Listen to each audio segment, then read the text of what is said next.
everybody, welcome back to Let's Talk. I am your host, John, and today here on the channel, we're going to be talking about 1993's Wayne's World 2 and its brand new Kino Lorber 4K Blu-ray that just came out. But if you don't want to know anything about the film Wayne's World 2 and you're just here for that 4K Blu-ray review, you, of course, can skip ahead to that right now. Alright, back in 1993, we got the follow-up to 1992's Wayne's World with, of course, Wayne's World 2. This time, though, Penelope Spheeris, who directed the first one, didn't come back for the sequel. This one was directed by Steven Surgic, and I was always wondering why that was, and then the rumors started to come out in the past, 20 years, in the sense that Penelope Surgic and Mike Myers didn't really get along that much. Mike Myers is kind of famously a little bit of a curmudgeon behind the scenes. He's somebody that not a lot of people say a lot of positive things. He's a little bit of a control freak. He kind of has these ideas in his head. Even though he doesn't direct the two Wayne's World movies, he is really hands-on. He's one of the co-writers of this movie, along with the Turners, Bonnie and Terry. And if you watched my Tommy Boy review earlier this year in 1995, the two of them also wrote Tommy Boy, or at least they did the original script for it. They ended up having to leave because they had other obligations to certain sitcoms in the 1990s, which they're pretty famous for as well, like Third Rock from the Sun and That 70s Show. So the two of them and Mike Myers, they're the writers of this movie, but this is really like Mike Myers' baby, these two movies. You know, he's the one who created these characters for the Saturday Night Live show. Dana Carvey, of course, is the other big character in this, but it's really like Mike Myers' baby, and Dana Carvey was kind of like somebody who kind of came along a little bit. And I feel like Dana Carvey and Mike Myers' relationship always kind of reflected that, especially since they were supposed to make Wayne's World 3 and they ended up making, Austin Powers. Instead, Michael Myers wanted to shift his focus to that, whereas, Dana Carvey kind of got left out in the cold. And then, of course, famously, Dr. Evil, his entire speech pattern is based on Dana Carvey's impression of the creator and producer of Wayne's World 2 and the creator of Saturday Night Live, Lorne Michaels. Unfortunately, Dana Carvey kind of got screwed over a little bit there, but we're here today to talk about Wayne's World. And in the 1990s and early 2000s, the original Wayne's World was one of my all-time favorite comedies, and then, of course, it got Wayne's World 2, really this time focusing on Wayne stock. And I was growing up, didn't watch Wayne's World 2 as much as I watched the original Wayne's World. Wayne's World is, in my opinion, a comedy classic. You guys have seen me wear the Wayne's World hat here on the show. That hat's unfortunately been destroyed. That's why I'm not wearing it right now. I wanted to wear it for the show, but I always loved Wayne's World. Seen Wayne's World over 100 times. Wayne's World 2, I've probably seen 10 times at most, which might seem a lot for other people, but you would think after I watched Wayne's World, I'd pop Wayne's World 2, and not always the case, even though I do get some big laughs out of Wayne's World 2. Take these home, run through them with a fine-tooth comb, cross the T's and dot the lowercase j's. The biggest flaw with it is it's exactly the same film as the original one, but it's just not as good. That doesn't mean that it's a bad movie, because it's still a very solid movie. It's just hard to follow up one of the great comedies with another comedy, and one that, doesn't take any risks. It's safe, and a lot of that is probably because it came out 1 year after the original. Given it's a little bit more than a year, but it's still December 1993. The first one came out in 1992, so yeah, it does just feel too similar to it. I guess having the same writers, they just want to give more character moments, I feel like, to these characters, and they don't have to really have too much development. Even though Wayne doesn't live in his parents' house anymore, he lives in an abandoned factory, abandoned doll factory, which is a pretty cool thing, because apparently Mike Myers said that when his friends were growing up and they got their own apartments, they would buy apartments like this that were in factories, abandoned factories. Pretty cool element. I like how he put that in here. This does seem like the kind of place that Wayne would end up moving into, but we have to follow a very similar structure. Now the Wayne show is pretty successful. What's he gonna do? Well, he's got his girlfriend still, Tia Carrere, who really loves Wayne, but he's always trying to prove himself and make himself seem more bigger than he is. Even though Tia loves him for who he is, he's always trying to live himself up to what he perceives she would want. Look at Rob Lowe in the first one. Well, in this one, it's Christopher Walken, and I love Christopher Walken, and Christopher Walken can do comedy. He's always very, very funny. I have a top 10 list of the top 10 Christopher Walken performances. Love Christopher Walken, but in this movie, I don't think they gave him enough to do, and I don't think they really let him spread out his comedic chops. I don't know why. It's just he feels like a downgrade from Rob Lowe in the first one, who gets those big funny moments. The big moment for Christopher Walken in this movie is the dancing scene, and that's really it. Yeah, Christopher Walken can dance his ass off, like no other man. But still, I wanted to see him do a little bit more comedy. It just doesn't feel as good in this movie as Rob Lowe does in the first movie. I just don't think they gave him enough to do, which is a shame because, I mean, he's Christopher Walken. It's just we have very similar skits to the first one. Think about the Terminator skit from the original one where, have you seen this boy with the T-1000 walking up? And this one, what was the biggest film of 1993? Jurassic Park. So we have a Jurassic Park scene. You know, these kinds of movies, they're not supposed to be taken very seriously. They are basically satires of the film industry. A bunch of little parody jokes sprinkled in there. One of my favorite scenes is when we bring in Charlton Heston at the gas station. And Wayne's like, well, it's Mike Myers talking to the camera. I know it's a small role, but we could do better than this, right? And they swap out the actor who's just doing a piss poor job, bringing Charlton Heston, and then of course Mike Myers is like all teared up because Charlton Heston, that great actor right there. That's great scenes. I love scenes like that. I just have a hard time, really caring as much about this film. I just really could sit back and enjoy it, have some laughs out of it. I just don't think it's as good, unfortunately, because when you follow a very similar structure, everything just feels slightly less than when it comes to the original. When you do the exact same ending as the original one, where you give us multiple endings, great idea, works so well in the first one.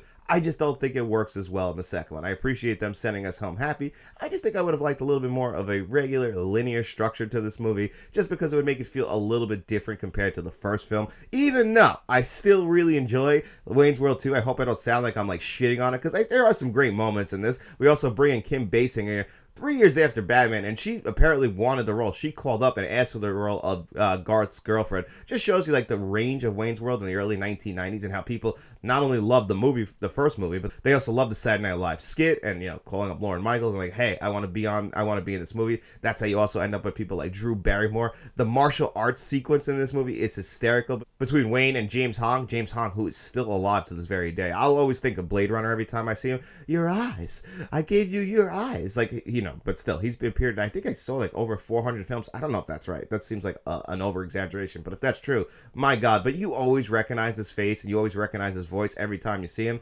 And Mike Myers said that he did some of his stunts, but Mike Myers like, I didn't do any of mine. And I love that. It's like an homage and also obviously a spoof of the classic martial arts films. We have the ADR where the audio sounds crisp and clear because it sounds like they're dubbed. And I love it when James Hong actually speaks English. He has an English dub over, even though James Hong can speak fine English. Just really funny moments like that throughout the film. I really appreciate. It's just that, again, I hope I don't sound like I'm being too much of a downer about the movie, but it's just when I watch the movie after I watch Wayne's World, because I did watch Wayne's World right before this, it just feels a little bit less than when you compare it to the classic that's the original. And I guess a lot of comedies have that. It's really hard to follow up a comedy with another comedy sequel. It's very rare that one lives up to the original. When Nature's Calls, Anchorman 2, I think those are very good comedy sequels. And of course, those films are always going to live in the shadows of Ace Ventura: Pet Detective, Anchorman: The Legend of Ron Burgundy, and in this case, Wayne's World 2 will always live in the shadows of Wayne's World. And it almost feels like Paramount knew that, because we're here today to talk about that 4K Blu-ray that didn't come out from Paramount, but came out from Kino Lorber. So let's dive into that.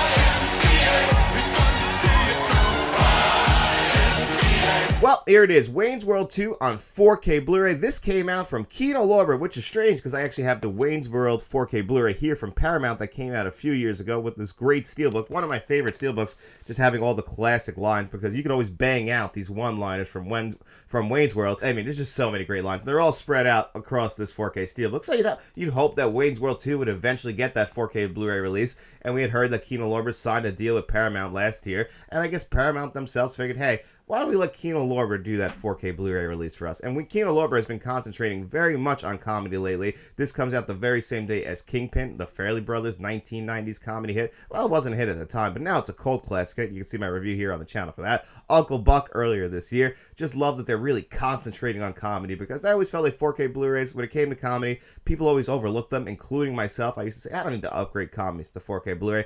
Boy, was I wrong, and I didn't even have Wayne's World 2 in my collection, so I was very happy to actually pick this one. And when you come underneath, this is pretty unique before we get into everything else, because I never see Kino Lorber do this, but this is reversible cover art. As you can see, it looks very different from the cover. I reversed it, so you could keep it as the cover if you'd like, but I never see Kino Lorber do that. I'm not too sure why they did. I appreciated that. It's just something a little bit different.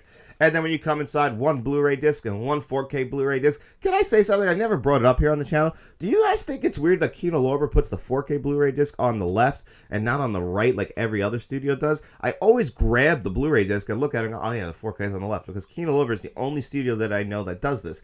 I just always thought it was a little bit strange. It's obviously not a big deal, but I just always thought it was funny because, you know, I'm an idiot, so I'll make the same mistake over and over again and grab the Blu-ray and be like, oh no, it's the fucking Blu-ray, not the 4K. Just, I'm a moron. That's all that really boils down to. But anyway, when it comes to that 4K Blu-ray transfer, how is it, especially compared to Wayne's World 1? It doesn't feel as good as Wayne's World 1 does when it comes to the 4K Blu-ray. It's very soft looking overall, but it's still an improvement over the film that I have seen previously. But I haven't owned this film since VHS, so of course, this is a pretty big upgrade for me personally. It's not as good as the previous two Kino Lorber 4K Blu-rays that I have reviewed, Sneakers and Kingpin, so personally, I do think it's slightly lower than that, but it's still a big improvement from how this movie has always looked to me. You get HDR10, you get Dolby Vision. There's just times where I don't think, like, when you look in close-ups on people, it's just a little bit too soft. That was my biggest problem. Sometimes it can be just a little bit too warm, which I remember when the Wayne's World 4K Blu-ray came out, people felt like that one was a little bit too cool. Like, they kind of messed around with the color timing, and some people don't really love the color timing for Wayne's World on 4K Blu-ray. Me personally, I think that is a great 4K Blu-ray release. I love the visuals on that. Wayne's World 2 just feels a little bit softer and a little bit more like they're at the mercy of the source material. Like certain scenes inside the warehouse, they might just look a little bit worse than like other scenes that obviously have better lighting. So of course, you know, that's not really the fault of Kino Lorber or whoever did the transfer. It's just, you know, it's just the fault of the source material. That's usually when you see movies that are a little bit uneven, though that's usually the reason why. It's just because when they filmed it, you can only clean it up so much. But I always feel like Kino Lorber is never willing to go that extra mile to clean it up. And that's always been my biggest flaw with them. It's just they always feel a little bit lazy to me. And like when Kino Lorber does 4K Blu-ray releases and Arrow Video in the UK will release those same films on 4K, that's the reason why I'll usually upgrade, is because usually they'll do a better job with the same exact film. Look at Silence of the Lambs or A Fistful of Dollars. Those movies are much better on 4K Blu-ray from Arrow, despite them having the exact same scan, that just being cleaned up and done a lot better. You just have to pay the extra money, and I just always feel like Kino Lorber is not willing to do that. They're more like, hey, let's get this out to the fans, which I appreciate. I don't want to feel like, again, I don't want to seem like I'm knocking them. It's just they do seem a little bit lazier than other studios in that sense. And that's also what leads us to the audio. It's the same exact DTS HD Master Audio 5.1, which is good, but this movie's got a lot of rock music in it. Can you imagine it with like a brand new audio track? You know, again, it's Wayne's World 2. I don't imagine this is going to be a big seller. There's just the people out there in the 1990s growing up who love this movie like I did and still quote it to the very day. They're the ones that are going to be going out there and getting it. Or if in my case, like who just really love Wayne's World 1 and then, you know, go back to Wayne's World 2 every now and again and still enjoy some of the jokes in there. But, you know, that's probably why we don't get that, or we don't get the Brit, or we don't get any new extras. That always drives me nuts, is that we just get the extreme close-ups, which is essentially the making of for this, and it's 15 minutes long. And that is it. And Kino knows that, because when they release their 4K Blu-rays, they love to put a ton of trailers for other movies that they've released or are going to release, and that's it. Like, it's just, I don't know. It's all filler, and you don't need to do that. It's 2025. The trailers are on the internet. I know some people appreciate that because they already have the disc in, but you know, it's just really there to make it look like a longer list of extras than it is, because there's really nothing. You get an audio commentary track, and you get that. And again, it's Wayne's World 2. Didn't really expect them to give us any new extras, but I'm still a little bit disappointed. I can't give them a high grade when you give us nothing new when it comes to the audio and the extras. Given the visuals, like I was saying, it's a pretty big, noticeable upgrade. So, you know, it's really going to come down to how do you feel. Kino Lorber's been having a sale going on for quite some time now. At the time you guys are watching this, it might be over. But for $22, that's probably the perfect price. I would say even a little bit less, around $20 if you can get Wayne's World 2 for that. You know, that's the perfect price if you want to add it to your collection. And if you're a fan of Wayne's World 2, I don't think this is one you have to run out and grab on day one unless you absolutely love the movie. Like, I paid for it through the Atomic Movie Store with Affirm, so I had a couple of payments with a bunch of other movies that I bought at the same exact time. So it didn't really bother me as much because I was just paying like every other week before it came out. And, you know, obviously a few extra bucks, and obviously like 10 or 11 bucks taken out every other week is a lot easier to pill to swallow than if you were to buy this at the full price of like $36. That might be a little bit, you might be a little bit more upset if you bought this for day one and all you got was a visual upgrade. That's all I'm saying here.